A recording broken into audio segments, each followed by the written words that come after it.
If you're wondering where to look at it, they can see where you're looking. I got you. Hello everyone, my name is Michael Cease. I'm up here out in the middle of nowhere actually. It's up at the backside of Coastal at Matt Chavis's place.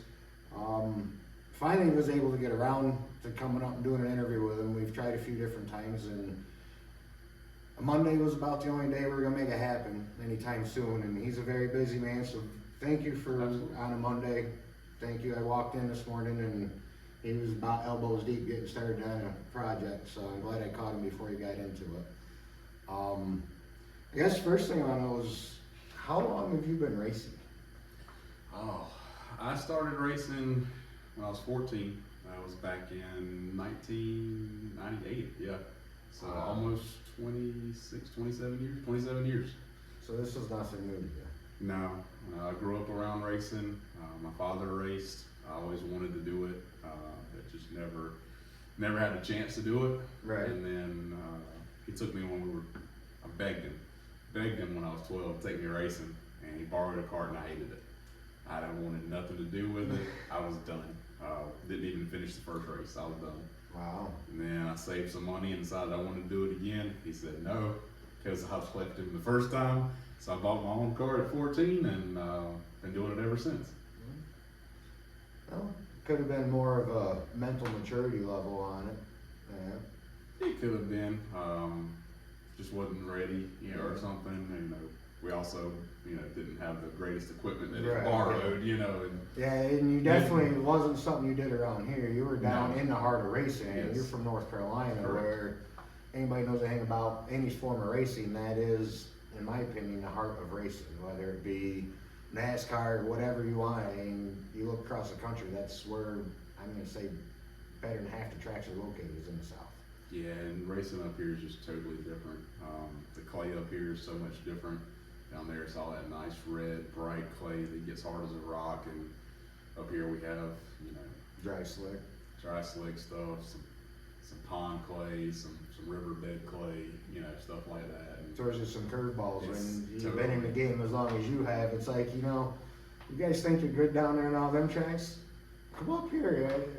Here, come to this track. I'm gonna let you use what you think. And I can imagine probably when you first come up here, it's like, what is this stuff? yeah, it's Not being totally something you're different. used to. Totally different. Burris tires up here, versus down there. At the time, it was all Maxxis. Now they have Reapers and everything else. But it's definitely, it was a learning curve coming up here. But I've enjoyed my racing up here for sure. Now, what actually piqued your interest to come up here? Did you have a following already up here to come to? Yes. So Brandon Mullis, he was with Trick Olympic Carts at the time. We did motors for him. He came up this way to help Chris Daly, and through him I ended up coming up here and racing a couple times and just met some people, and everybody was very nice up here. And when I decided to do my own venture in 2012 when I left Mishu's, Eddie Mishu that is, Yep. unfortunately passed to COVID. But when I left his shop, I did my own with my dad for probably about 4 years before I moved up here. Yeah, I started down there in 2012, and in 2016 I moved up here. So we just had a good base of customers up here. Down there, I was just one of many Right. that did it. There's so many great engine builders. Now and you're car one of shops. few. Up here, there's still people that do it. Adrenaline Rush, Ward Martin, who Right. doesn't do it anymore. But there was, MRP up here at the time. There were several companies that did it, but nowhere near as many as where I was in the heart of it as North Carolina, South Carolina. And like you said, you kind of had some sort of a foot in the door up here with obviously your motors Yeah. in it, because you can't get on any go-kart site without seeing your motors with stickers on them, and it's just like, this guy, he's not just some that showed up, he actually has a following to it, and you do. I would say, especially this side of the Mississippi, you can go to any state and you're gonna find one of your motors in it. Yep, we ship a lot. We ship more than we do around here locally, actually. Locally, we do a lot of the kids stuff and whatnot, but being that we race ourselves as well, I get a lot of he won't build me the same things he builds himself because he's racing against me. Yeah, And that, a In lot of a- people in a believe way, that. you can And see the I can argument see on that. it. I can absolutely see that, but I like getting beat by my customers as much as I like winning. To me, I look at it, you could see both ends of it. Absolutely. From the customer's point and from yours, like, yeah, you're not gonna beat me with my shit. But in Well- the same sense, I could see the other side of that as from you be like, you have the exact same motor I did, and you just went out and kicked the shit out of me. And You know, anybody that- and in the back of my mind, it's like, see, it's. Yep. Correct. That's why I like it when a customer beats us. I really do. To me, that's more of a compliment of your products when you yourself get beat by it Mhm. than you going out there and pretty much just making laps because, Yep. and then you're, oh yeah, you should because you're not doing this to my motor, you're not doing that. Here, go find an independent and tear them down and mic them all. You'll find it. You got the same thing I have. To me, it don't make sense because it's one thing for it being said, but it's another thing if it got proven. Yeah. Because it would definitely kill your business. So Absolutely. to me, it's like, why, you know, Winning a race that pays 200 or 300 or 500 or even the big ones, Yep. 2,000, 2,500, that's one paycheck. Not even a paycheck, a couple $100. right? But business from customers here, 10 a week, 5 a week, 8 a week, whatever we have, that's what keeps me in business. Right. Winning a $2,000 to win race that I spent $2,000 to go race at. Yeah, it- that's it's your not- pocket it's change. not- it's If not you want to good. really look at It's it, not it's how I pocket make a change. living. Yeah. You know? No, I mean, I come into this place and I will do, paying around this place, you guys would be blown away that haven't been to the shop, the amount of winner's checks that are hanging in this place. It blows my mind. They're not all from upstate, I'm assuming. I'm No, assuming some of there's- these are the Blue Gray series that we followed. It's no longer does it anymore, but that was North Carolina, South Carolina, Virginia, and Tennessee. We used to travel more than we do. Me and Dave Richard. Dave's helped me since we moved up here. He's actually from up here.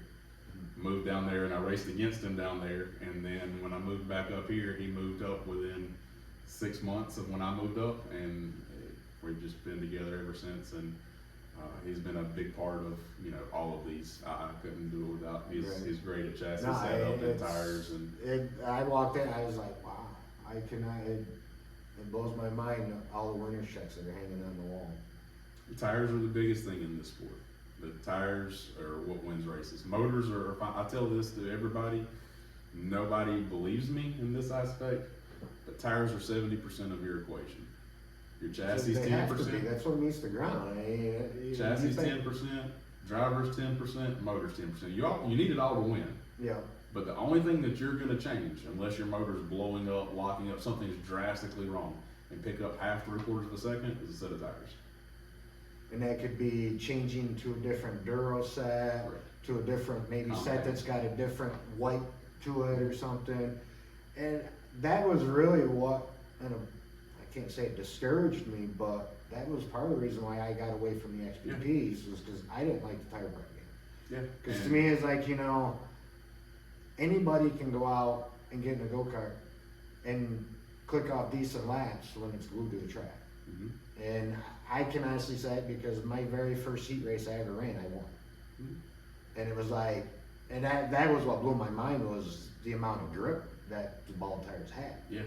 And people told me, well, it's all in the prep and that, depending on what you did to them, and being the tires were where they came from, there's a good chance that that's the prep that you're dealing with right now, because more likely you're not using, and of course, I was asked the person what prep they used on them, and they told me what so that's all I did was just follow what they told me. The only thing that I couldn't do was roll the tires. Right. But I looked at it this way, and I'll just see what happens. And like I said, I won my first heat race, and that was that. And it's Then it like, got hooked. well, it wasn't, I still remember going my very first race when I was 5 years old with my dad, Okay. down in Flemington, New Jersey, which the track is no longer there. And my Uncle John raced, I believe that's why we went that night. There's vague parts of it I remember. I do remember falling asleep partial way through the heat races and waking up just as I believe my Uncle John was going out for the feature that night. And Flemington, if you've never been there, when you sat in the stands, if you were to sit on the edge of the bleachers, there's the walkway. The walkway was a high rise, Okay. about this far up, if not a little higher, all right? This is the pad you're walking on, there were sections of the track, there's the wall. You could literally reach out and grab a catch fence. Yeah, and if you go through old Gator magazines, you'll see pictures, cars landing in the middle of the stands. And you just see like a scattered people, and I'm sure people have gotten injured and stuff. But yeah, it was a track that not only were you there for the excitement of the racing, you were there for the excitement of your life. Yeah. And I a little bit of remember sitting in turn 2, because you'd see the cars come off, and they literally come right at you. Yeah. And within 50 feet, they're hard cross in front of you, and you watch them disappear down through 2 and the short, and vaguely watch them through the haulers, and then they reappear again. But to me, I've yet to go to another track that allows you to sit that close. You probably couldn't this day and age. Well, I mean, there are tracks in it, but they're so safety conscious about people going to Utica Rome. You can get up next to it. Fonda, I don't know if they still do, they used to have a line that stated no standing next to the fence past this point. And it's like, I wouldn't want anybody standing next to the fence, because literally you stand next, if you could get your arm through the chain link fence, you could literally rest your elbow on the top of the wall. And it's like, well, what's the difference standing here to standing here? I'm thinking here's a little bit safer because the cars are going by you at a straight. Where they're going into a corner, God forbid something fails in that, you're at the point of contact behind that wall. So, but to each their own, and like I said, I've always been into racing, and I guess it's a good thing I didn't find go-kart racing when I was a kid, because who knows what my life would have been after that. My dad never really, I can't say he pushed us to race, but it was like, if you want to race, you do it yourself. I'm not opening my wallet or nothing. Of course, Dad used to be involved in racing back in the 70s, so he knew the behind the scenes part. Mm-hmm. And I think that's what it was, is they raced late models, and he knew that was a 40-hour week job, plus going to the races. Yeah. Plus having a full-time job, so he knew that, you guys, you want to do it, you're going to do it on your own. Yeah, it's a lot of work, it really is, and No. to do it and do it competitively, to get the checks and stuff like that. There's a lot of work into it. It's not just show up at the track and pull the card out and put a set of tires on. Well, when you get to your point, that's kind of the way it is now. I mean, you get to the track, you kind of have a few sets you're going to choose from, and depending on where you get thrown out on a track during the hot laps, might set you up for making the right or the wrong decision. It might, because I've always wondered that. How do you know when you have go to an open tire event? How do you know what set to you? Because you go out for hot laps, you're going to have a pretty tacky track. For sure. You go out for your heat race, depending on what ran before you, is going to completely change if that track's got any tackiness left to it, or if it's just completely turned into an ice skating rink. Mm-hmm. So I've always wondered that. How do you know? I guess if you're a repeat runner at the track, you got an idea, but to just show up at a track you're not run at, you don't know the surface, and that's like, how do you pick what kind of tire to bring? Obviously, that's a lot where Dave comes in. I mean, obviously you do your own networking of guys in racing. You have people that you talk to, that are there, that race there, whether it's a couple times throughout the year or whether it's, weekly. You have a general knowledge of tires and chemicals that, right. And And if it's obviously going the to be track a wet surface track, plays- if it's going to and be the a prep tacky on track, it. if it's going to be dry, dusty track, Right. then there's different chemicals you use, different tires you take, and when you pan around, there's all these tires on the wall here and in this wall here. It blows my mind. That's the worst part about karting, and really truthfully, honestly, and that's why I like what Brandon's doing with the treaded tire stuff, what Cole's doing with his treaded tire. Yeah, see, I come from big car, and it's like, slicks belong on asphalt, guys. They don't belong on dirt. And it's amazing how much But, grip they have on but there. if you've paid attention to dirt racing long enough, especially sprint cars, and you see it something a lot of times in the late models, but you see it very frequently in the sprint cars, they'll show the right rear or both rear tires on a sprint car, the feature winner, and they look like NASCAR slicks. Mm-hmm. Then you go look at his time on it in the last 5 to 10 laps. he was running a tenth or two faster. Mhm. So it's like, well, that was about the time that tire didn't have any tread on it.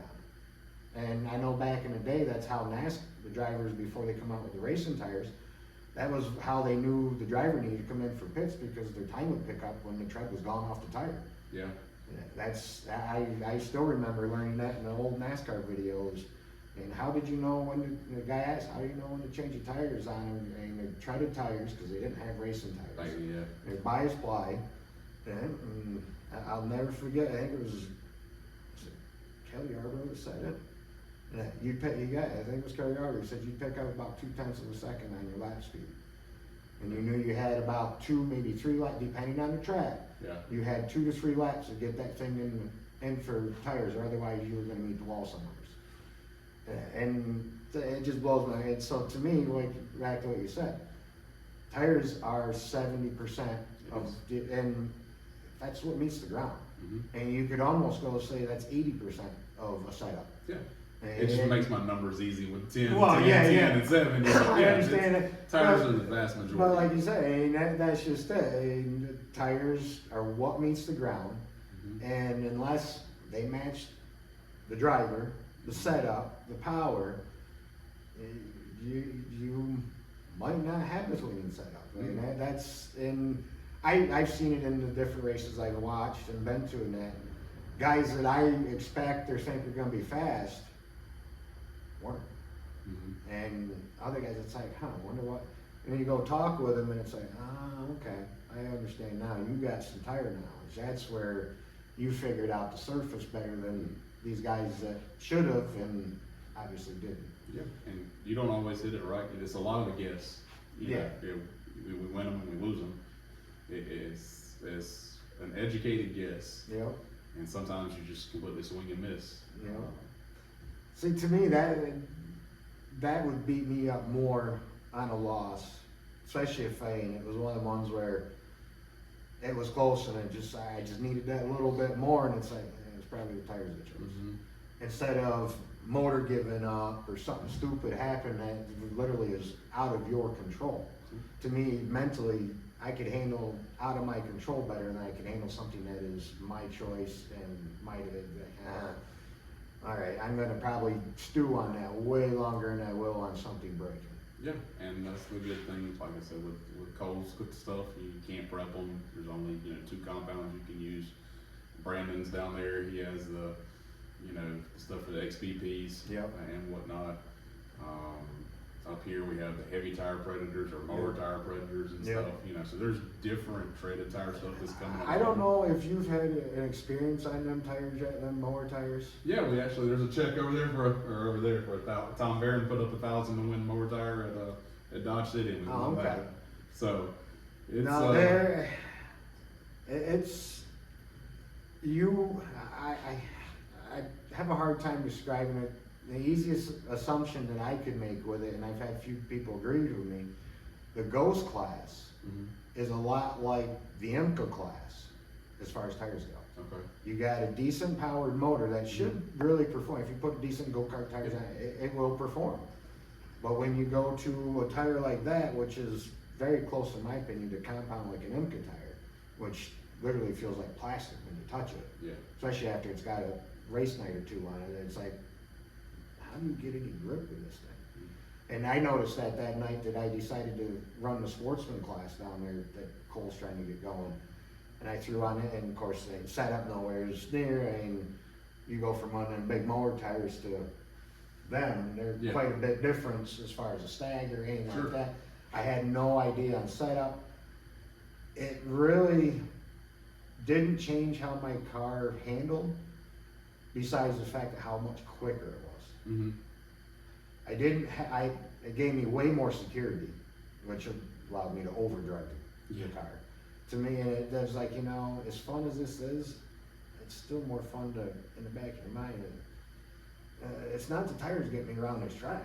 It's my driving and car setup. And to me, everybody says, it's a disgrace putting motor tires on go-kart. I understand that, especially if you're a go-kart enthusiast, and everybody's gonna have their opinion, but to me, that's probably one of the more funner classes to run because of everybody's on the exact same tire, and to me, it's a lot like being on a Power Wheel tire. Yeah. The tire's so hard, and unless it's a hot night, and there's really no bite in them. And the motor not having, I guess, the torque doesn't really allow you to break them free that easy, but I tell you what, when cautions come out, you're gonna have a whole different car when you go back, when they throw it, and it's only a couple laps, and it's amazing how quick the heat dissipates out of it. And to me, so it's like, this is way more fun. And Yeah, and it gives different people like yourself, you know, a different class that, and it's what you can afford. yeah, That's you can just it. afford, You and can that's what afford we to run need it. in this sport is stuff that people can afford. Not everybody wants to have 10 plus sets of tires. And No, and I think that's a lot, I mean, and that's the biggest reason I think Brandon's been pushing it, because he's right. I do know a lot of people that have go-karts, and because they don't want to play the tire game. No. You know? And there's been some that have come back since he's put tires on the XPPs. Some have come back. Yeah. And then there's others that walked away because obviously they like the whole tire prep game, And I'm guilty of that. You know, when XDP was Vega or Open Tire, it was always Vega was our choice. But you know, we ran it. We ran it a lot for the 212 and whatnot, and I enjoyed the class. But we have again so many different sets of tires. Well, that's just another kind of tire that you got to Right. buy, and another kind of tire that you got for to buy. something you're racing for a trophy Yep. that, you know, I really don't have the cart per se to go run it all the time. If I'm gonna, I just throw a cart together real quick, throw it on the scales. It's actually behind you, hanging up. Oh, is it really?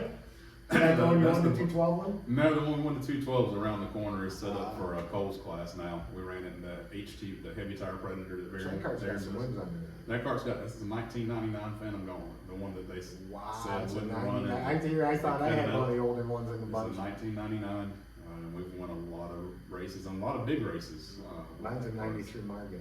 GX. Everybody says that thing's a dinosaur. Yeah, It's a That- pig, it's a it's pig still- compared to today's chassis. I'll give it that thing was too advanced for its time, I believe, is why they thought it wouldn't really run, but we've had a lot of success with that, and that's what we won the 212 with. We got that, and that's actually my wife's car, to be honest, and the one behind you. And I just haven't had the same success as I had with the Gauntlet, so that one hangs up on the wall. And again, once they switched the budget Predator, it's kind of died out up here. Dodge used to have a huge crowd. I can remember going to Dodge on a Friday night and Yeah, they had a having pretty 19 decent- of them. yeah, they had a pretty you know. decent following. And it was fun. You know, it was 20 minutes down the road. Yeah, You know, yeah, it was it's fun. right in We your could run the backyard. clone cart and the budget Predator and have fun. But it's kind of died out up here. But Brandon's still got a good crowd of them down there. But we have to travel down there to figure out the tires and stuff. And there's so many other races and whatnot. So we just kind of go wherever. No, you know. and it's like you say, go-kart racing is something I guess you could say you do as a hobby. And it's just the easiest way to describe it to people, even though it's probably one of your bigger passions, Yeah, is for go-kart sure. racing. But it's the behind-the-scenes stuff of building motors and cars together. That's really what your job is. Yeah. And that is like we talked before we did the interview. I made the comment that it seems like you've almost kind of done a full circle. You got into karting, and then got into building motors and that. And the lifestyle and what you've built with doing that has allowed you to do what you've done with karting now. Yeah, and I've been very blessed. Yeah. I thank the Lord upstairs, you know. Well, you for- must have a little bit of talent because you don't get all them checks for just no, holding the but wheel. And there's some talent and some knowledge that gets you there. absolutely, absolutely. And like I said, I've been blessed. The Lord upstairs has looked out for me. I'm fortunate to be able to do this as a job. You know, a lot of people hate going to work. I don't necessarily enjoy this every single day, and there's times when I hate it. But for the most part, this is something that I just really love. Yeah, and I'm passionate about. I could see where you come out in the morning and you walk in and you see just walls of it. You're just like, I gotta do all these. Oh my Lord. Yeah, it gets overwhelming about March. You know, people get their tax returns back, and you know, Oh, they're yeah, planning, and yeah, I season's can about to imagine, start yeah. in April or May, and Yep. we'll go from, I think there's probably already 20 or so in there now, but once February hits, sometimes it's 80 or 90 motors in there, you know, and it's just, is very daunting. Yeah. To sit there and look at and think I got to get all these done. I about guess the certain only times. good thing is you're dealing with pretty much I guess you could call it a crate style motors between the animals and the clones, because there's only so much you really can do to them.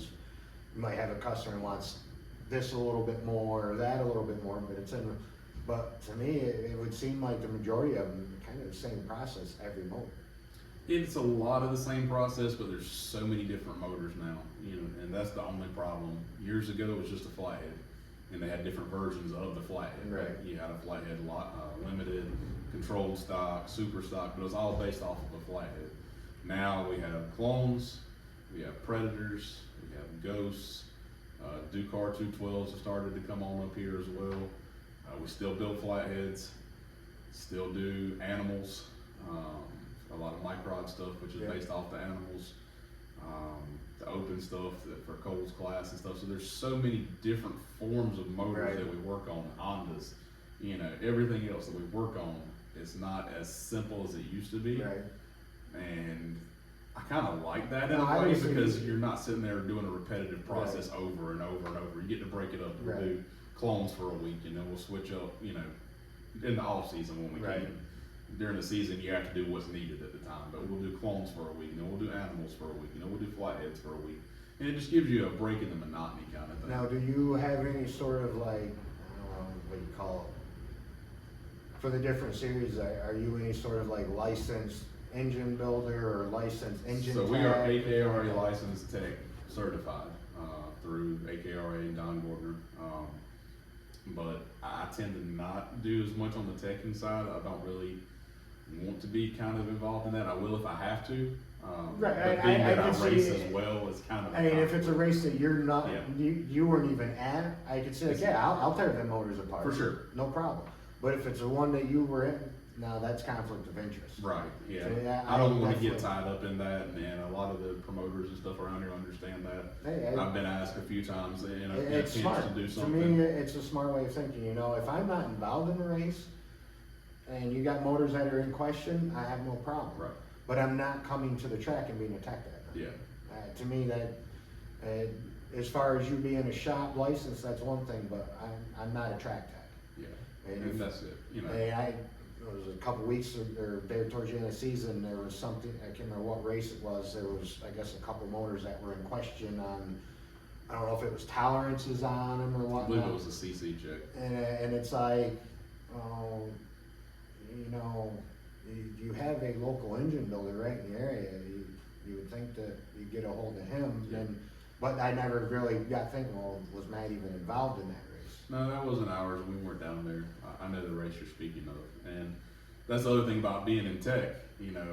I don't want to be put in that position, where I have to tear down something that I raced against or one of my customers raced against, because again, that goes to prejudice, and I just don't want to be seen like that. So I just try to stay on the other side of it, the racer side, the engine builder side. But yes, we are licensed and certified, but I prefer to stay on the left side of the fence. And not the right. Obviously, you have the ability to seal up Yes. the Predator motors and the Ghost motors in that too. Yeah, Brandon has put us in that where we can do that. Now, what exactly are you allowed, I pretty much, I know on the SUPs is, you're allowed to tune the valves and that's about it? Yeah, I mean, Or check them you or whatever? can go 'Cause into I would a imagine little bit of there's probably- tuning in there. from There's some factory, they tuning gotta in be the carburetor. so different. The carburetor is big in how you tune that, the valves and how you set those, but those, to me, and some engine builders might do things differently, I'm more along the lines of that is a motor that comes out of the box, Ready to go. and we seal it. I don't manipulate anything. I change the springs, which is allowed, and try to tune what is there to the best. Right. But that's not a built motor to me. If you want a built motor, then you need to race clones. And different people look at it, but once one of my seals is wrong, if it was ever wrong, then all of my seals are looked at as wrong. All of my engines are looked at as wrong. Right.